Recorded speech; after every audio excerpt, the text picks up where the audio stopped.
Hey everybody, we are going to talk about some abnormal rhythms, and to understand our abnormal rhythms, or EKG, ECGs in general, we have to first understand the action potential.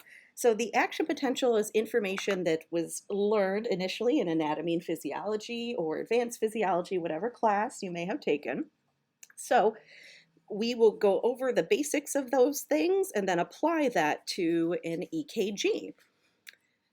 All right, so let's get started. So as I mentioned before in class, and as you may have learned, um, we can look at these rhythms by organizing them into these waves.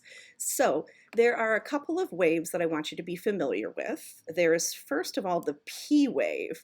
And the P wave is a measurement of action potential propagation or flow through the atria. So P wave is looking at the spread of conduction beginning in the SA sinoatrial node and then spreading across the atria, making its way down to the next node, the atrioventricular node. Then the atria will be ready to contract. So an action potential means that it's going up to the charge that it needs to be at to do or incite its action, which with cardiac muscle, its action is supposed to be to contract. Then we have the next QRS complex, this nice sharp complex, and that's now looking at the spread of action potential propagation through the ventricles. So beginning at the AV node, spreading down the AV bundle, the bundle of His, into the left and right bundle branches, and then up through these Purkinje fibers. And this is going to excite and depolarize the cardio cells in the ventricles so that they will be ready to contract. And then the final wave, a very important wave, is the T wave. And during the T wave, this is when the ventricles are relaxing. So I want you to think about this physiologically. In the P wave, we have the atria contracting, moving their blood from the atria to the ventricles. In the QRS phase, we have the ventricles contracting and then ejecting their blood out into the pulmonary system or the systemic system. And then in the T wave, we have the heart filling. Okay, so it's really important that these phases happen. The atria add blood, the ventricles contract and eject the blood, and then the ventricles are allowed to refill. So all of these are going to tell you activity in each part of the heart. And then we can look at rhythms and establish whether or not they're showing normal heart activity by looking for these waves. And they should be in these order. So we should have P, QRS, and then T. So here would be one wave cycle: atria, ventricle, ventricular relaxation. And then it's going to start over. And if we look at the height of all of these complexes, you'll see that they're a pretty standard height. We'll also see that if we were to pick a point here, so let's say we'd like to look at where the T wave ends and then measure the spaces between those, we'll see that we have this pretty uniform ending, right? So you see how these spaces are pretty much about the same size. So we would call this a normal heart rate, or as we've mentioned before, we would call that a sinus rhythm, a normal rhythm generated by the sinoatrial node. So normal sinus rhythm, same height, everything's in order, and we have the same space between different things. So then we have a faster type of rhythm. So I want you to just check this out. We still have a P wave, QRS, and then a T, so they're in the same order. If we were, again, to look at the height of these QRS complexes, they look pretty standard. And if we were to take, whoa, what happened? Oh no, how sad. If we were to then measure the end of the T waves in each one of these, we would still find that this would be a pretty standard heart rate. So it's still regular, it's just really fast. We would call that sinus tachycardia. So it's a normal rhythm generated by the sinoatrial node. Here we have a slow heartbeat. So let's check and see everything's in order. Okay, P, QRS, and T, great. The heights look pretty similar. The spaces between these T waves, they look pretty similar. So this is still a normal heart rate, or sorry, heartbeat, but it's a slow heart rate. So we're going to call that sinus bradycardia, generated by the sinoatrial node, but it's slow, bradycardia, Brady. And then finally, we have an irregular heartbeat. And we can see that there are some abnormalities here. So if we looked at just the spaces between T waves, those have quite a bit of variation. It looks like the heart has skipped a beat at one point. We have some differences in size and QRS complexes. So that would be something that's a little bit irregular. And now let's learn how we figure that out. But first, taking into account that we have to remember this cardiac muscle action potential. So a couple different things on here that if you don't remember, I want you to now remember. So depolarize means to remove negativity. So depolarization refers to a cell becoming more positive. And if a cell becomes depolarized, it's much more likely that it will do something. So it will generate maybe an action potential. Then we have repolarization, which means to return to a negative state. So a repolarization is going back to normal. So those are two terms I want you to notice. And when I say going back to normal, that's referring to the resting potential of a cell. And the resting potential has to do with the concentration of ions inside and outside of the cell. And we've already learned many times that inside of a cell, we have a high amount of potassium. And outside of the cell, we have a high amount of sodium, of chloride, and in certain tissues like muscle tissues, we also have some calcium extracellularly. And we also have calcium inside of the sarcoplasmic reticulum that can be liberated when necessary.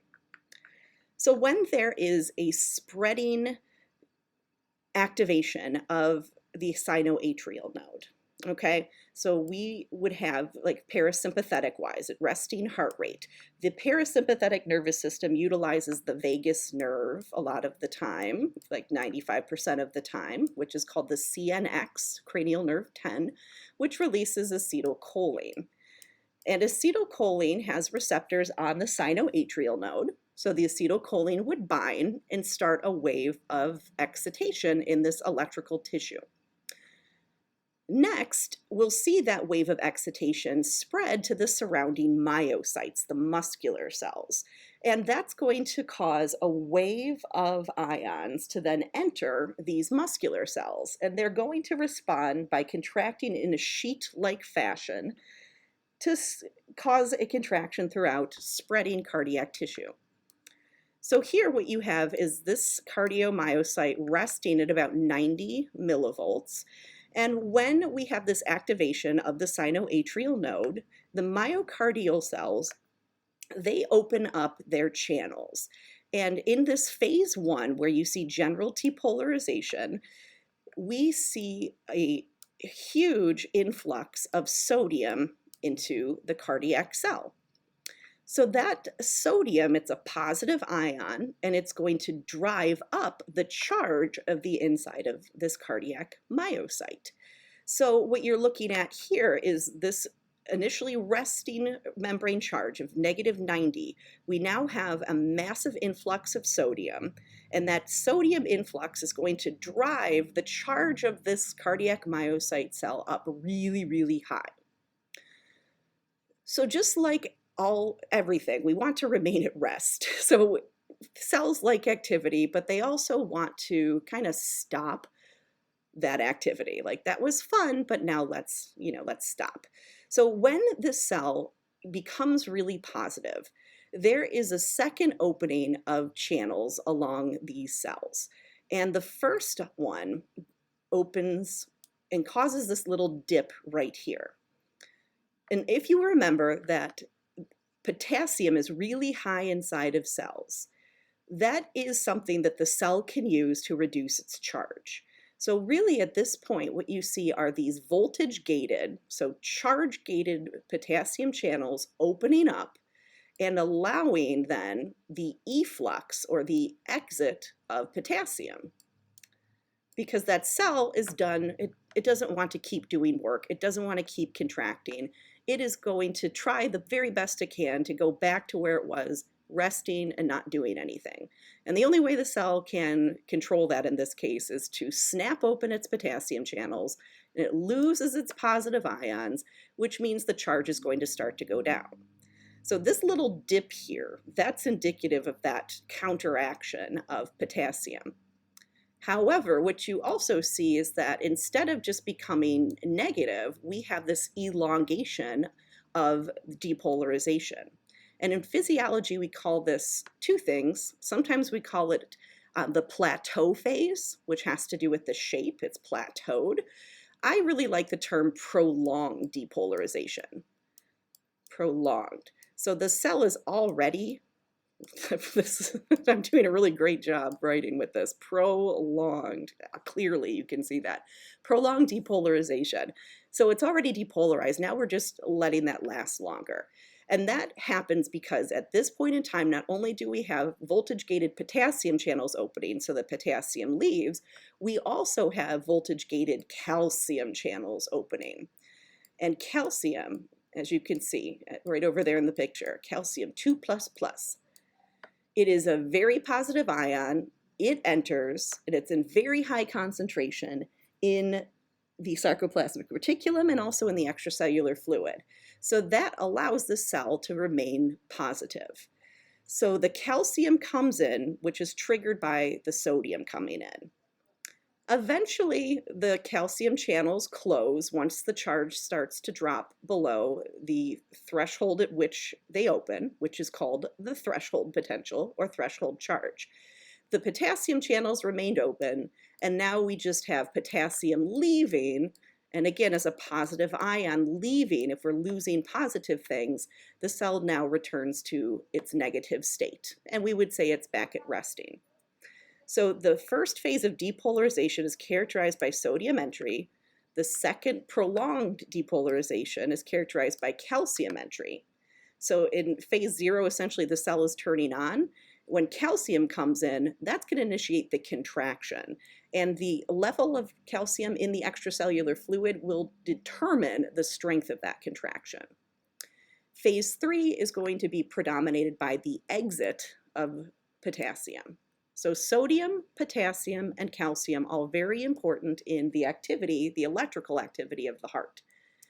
So that's what action potentials and cardiac myocytes look like if you forgot them, and that's what's coming and what's going. All right, so as we said, action potentials, they initiate contraction. So here in red, we're looking at this action potential. This is the positive ions coming in and turning that cell on, making it positive, and that's going to generate a contractile force. So if you picture an action potential like with a rubber band, if you picked up the rubber band, it's resting, it's not doing anything. In this excitatory depolarizing phase, that would be you stretching out that rubber band between your two fingers so that we now have a force. If you let go of the rubber band, you can snap something with it. So we've excited it so that we generate a contractile force. So what you're looking at with an EKG or ECG is the movement of those action potentials through the parts of the heart, atria, ventricles, and then resting ventricles.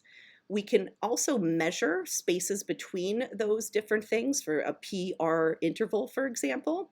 We have a QRS interval, ST interval, and then also something in pharmacology we talk about a lot is a QT interval, like cutie. And it sounds really cute, but that drives a lot of drug interactions. Because if you think about physiologically, if a drug causes QT lengthening, and it's longer, that means the heart's going to overfill, which is going to have to increase the force of contraction.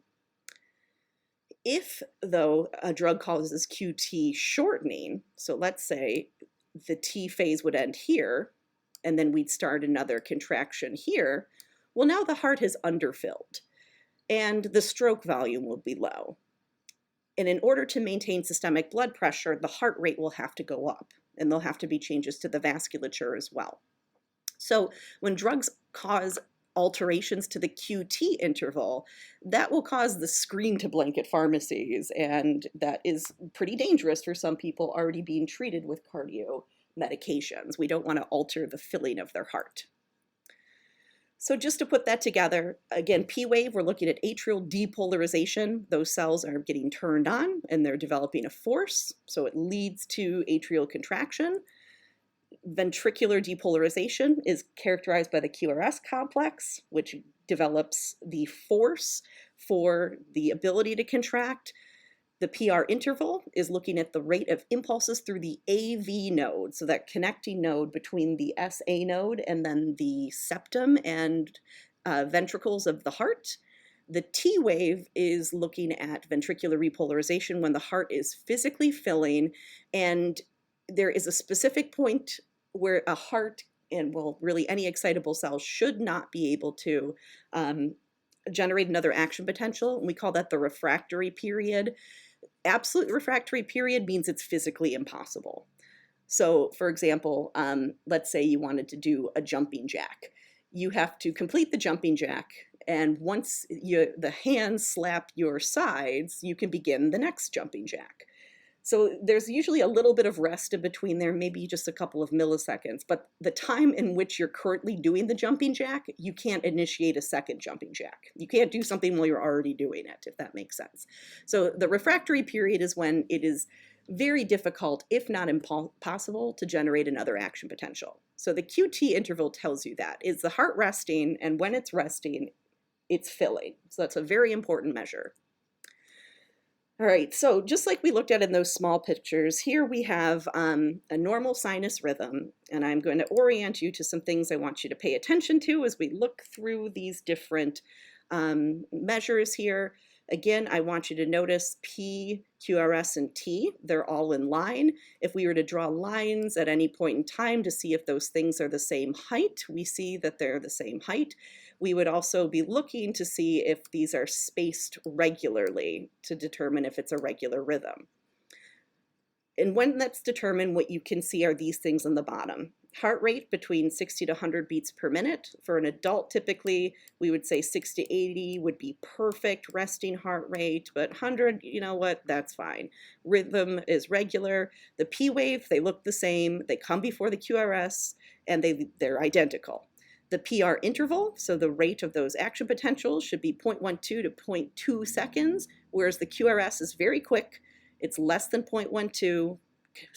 Nice strong contraction, quick contraction, that empties the heart. Okay, so now let's get into our abnormal rhythms. So the first thing we're going to learn is a rhythm called atrial fibrillation, and to fibrillate means to quiver, just like a butterfly's wings, which sounds really cute, and I'm sure it can be. Butterflies are sweet and adorable. But what you see when the atria fibrillate are non-distinct P waves. They're called fibrillatory. So you can see those kind of here. I'm drawing some in for you because over time this becomes more difficult to see. So we see these little fibrillatory P waves. We also see irregular spacing between the QRS intervals. So that would tell us that's not a regular rhythm. So you could see these ones are further apart than like this one, for example. And then this one's further apart again. And that has to do with compensation for filling and then systemic blood pressure feedback from the pressure and mechanoreceptors we have out in the peripheral blood vessels. So as we said in the introductory lecture, the atria have the job of delivering really just that extra 1/3 of blood. So if this is a heart, here's our atria and ventricles. Remember, we have 2/3 of blood enters unimpeded from the atria into the ventricles, and when the atria do contract, they just add that extra little 1/3 of blood. So is this life-threatening at first glance? Not necessarily. It does have long-term implications that we'll mention, but this means that really these patients are missing out on just about 1/3 of the blood that should be in the ventricle. And again, that's why you're going to see these irregular rhythms. You're going to have to slow down the heart rate at some times to allow the ventricles to overfill and pick up the amount of blood it missed in the last subsequent heartbeats. So if we're measuring from the atria, because they're just quivering like a butterfly wing, you'll see 350 to 650 beats per minute. Whereas in the ventricles, it has the alternating rate of being slow or rapid, depending on the feedback from the mechanoreceptors, baroreceptors, and the systemic circulation. So irregular rhythm, the P waves, you're not going to see distinct P waves. They're going to be very fibrillatory, fine to coarse P waves. And if there's no distinct P wave, then you can't measure a PR interval. The QRS complex has a normal amount of time. Really where we see the compensation here is going to be with the spacing between these contractions. So some common times to see symptoms with somebody with atrial fibrillation is during exercise, because this irregular spacing, and then we have to have these big breaks in between to maintain blood pressure. You'll see exercise intolerance, that dyspnea, so air hunger, gasping for breath in some cases, feelings of dizziness, syncope, and at rest, there doesn't seem to be a large amount for most healthier patients of symptomologies. So would you have to get a crash card out for this? No, probably not. But there are some things you should take into account. Everything in the body, we want it moving. Blood is no exception. So blood, when it pools, it does form blood clots. So thrombi, we call them. So it's way more likely that somebody with atrial fibrillation develops coagulation or a thrombus that develops on the appendages of the atria, which can cause problems down the line. So that's AFib, atrial fibrillation, AFib for short. Okay. All right, going on. Second degree AV block. This is a physiologic change where we will see physical damage at some point between the SA and the AV node. So there's going to be impaired conduction. So remember, the SA node's getting messages from like the parasympathetic nervous system that will spread across the atria. And that looks like an angry heart right now. It's not. Well, maybe it is. And then that has to spread to excite the AV node. And then that is going to spread its excitation up and around through the ventricles. So if there's any kind of like damage to this region, maybe there is a minor infarct, maybe there's atherosclerotic changes there, maybe there's a thrombus, that can lead to impaired connection between the SA and AV nodes. So what you'll see are an increasingly prolonged interval between these beats. So the atria are still pumping the best that they can, but they're not directly communicating very well with the ventricles. So P waves, so first you'll see so if we look at one, here's like one little mini one. It's like 2 P waves. Like here you go, ventricles, blood. And it has 2 atria pumps worth, so it contracts, and it contracts pretty hard. And now the atria is like, well, that was cool, I'll help some more. So here's some more blood. Thanks, ventricles. So the ventricles now, they have some more blood from the atria. They're like, thank you very much. And then we're going to keep doing that. So I want you to notice, though, eventually, every time it increases the amount of P waves, so if we have, in this case, we had 2, and then we had 3, and then we have 4, think about all the blood that's filling up in the ventricles or in the systemic circulation. So here we've got a little bit extra blood. Here we've got a little bit more extra blood that's pumped out. Here we've got a lot of extra blood that's pumped out. Now the systemic circulation pressure is quite high, right? That's extra blood. there's receptors in the body that tell the heart rate, tell the medulla what has to happen to maintain normal blood pressure. So notice here that we have to take a break. We have to let some of that blood move on before we add more to it. And then you'll see we start over again, 2 P waves, and then you'll get into 3 P waves. So hopefully that makes sense. That's your AV block. So it's a pretty normal looking P wave, but it's abnormal in amount. So it increases. So you'll see 2, 3, 4, and then you'll see a drop. Okay, this is also called the Wenckebach. There's a beautiful song about it. Trust me, it will be on your Canvas page. You can't make it through nursing or medical school without seeing the Wenckebach video. There's also nice Wenckebach dances that go along with all of these abnormal rhythms, which hopefully you will check out. So if there is physical damage here, right, what could you do? Well, if you can remove that area of damage, great. Maybe there won't be a problem. But you might see that this is a case where you have to implant an artificial pacemaker to help generate a normal rhythm and restore connection. Okay, then you have a complete block, the 3rd degree AV block. In a 3rd degree AV block, in the same type of way, we have blocked connection between the nodes. But this is a little bit further down. So here we have SA, and then AV node. And then that's going to spread down, again, to the bundle of His, bundle branches, Purkinje fibers. Okay? So in this type of damage, there is an area of damage that's a little bit further down. So even though we're going to have some spreading of this activity through the atria, we're now not going to have that message carried forward because of this large area of damage more distal. So here's what's important about this. When the heart has a blocking of connections and we don't get a good strong, point A to point B to point C spread of electrical activity, the heart's not going to give up. It still wants to keep you alive. It loves you. It's your heart. But instead, the contractile force, so that QRS complex, the force is generated further down the line.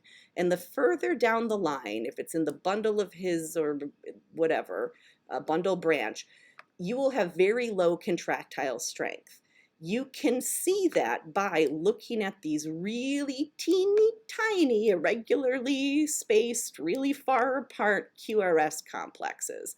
So having them really small, really far apart, in this case, there's normal P waves, right? Normal P waves, because in this case, we still have this intact.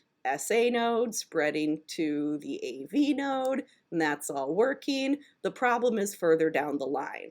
So P waves look normal. The QRS, though, is not normal. This is a sign that it's a distal start of the ventricular wave. Okay, so normal P's, no relation though. They're just doing their own thing because they're not physically connected. In this case, this is definitely when you need to put in a pacemaker, artificial pacemaker. And that pacemaker, and hopefully if there's any way to remove the physical damage, unless it's ischemic damage and death is not reversible, unfortunately, we're going to implant that and hopefully maintain a nice normal rhythm. Okay, hopefully that makes sense. So that's your complete AV block, which is a good name, like complete block between the atria and ventricles. Okay, now we're getting to the more dangerous ones. So we've already looked at sinus tachycardia, which was a fast heart rate generated by the sinoatrial node. And that's what you would expect in things like exercise, right? Still a normal heart rate, it's just fast. Okay, however, when it's VTAC, ventricular tachycardia, for 3 or more consecutive beats, this is a rapid heart rate starting in the ventricles. And I want you to notice that pretty much all we can see is this big QRS complex. We can kind of make out, like, kind of what's supposed to be a P wave, kind of, maybe, but not really. Really, really, really big, big, big ventricular waves. If you're just measuring from the ventricles, in the same way that we saw like atrial fibrillation, we can have way higher than 100, but very long and very long too. So they are long in time and they are very high, really high, very predominant QRS complexes, increase length and increase time. So VTAC can be very dangerous, absolutely.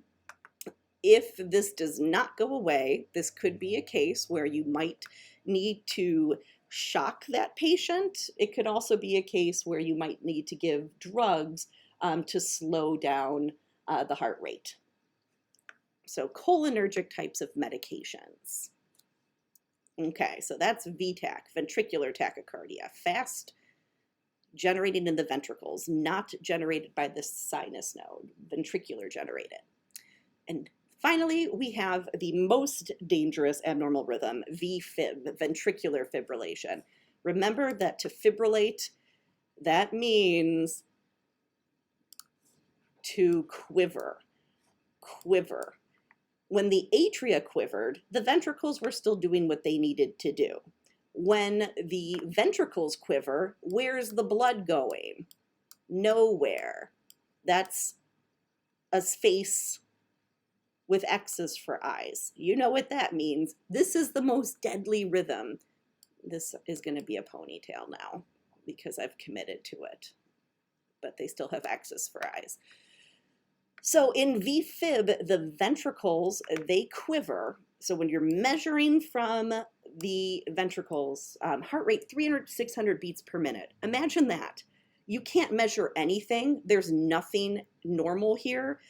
It is a highly abnormal rhythm. This is essentially what you would see in the brain in seizure activity, just uncontrollable contraction.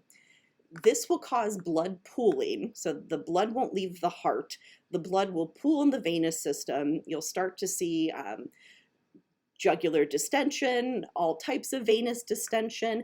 This can be, if it's possible, if the patient is there soon enough, if intervention is possible, if there's not a huge amount of damage, this is something that would be addressed with a defibrillator and those paddles, and they're called defibrillators because to de something, so if I de-iced my car, like I had to the other day and I was mad, that means to remove the ice. So if I defibrillate, we're removing the fibrillation.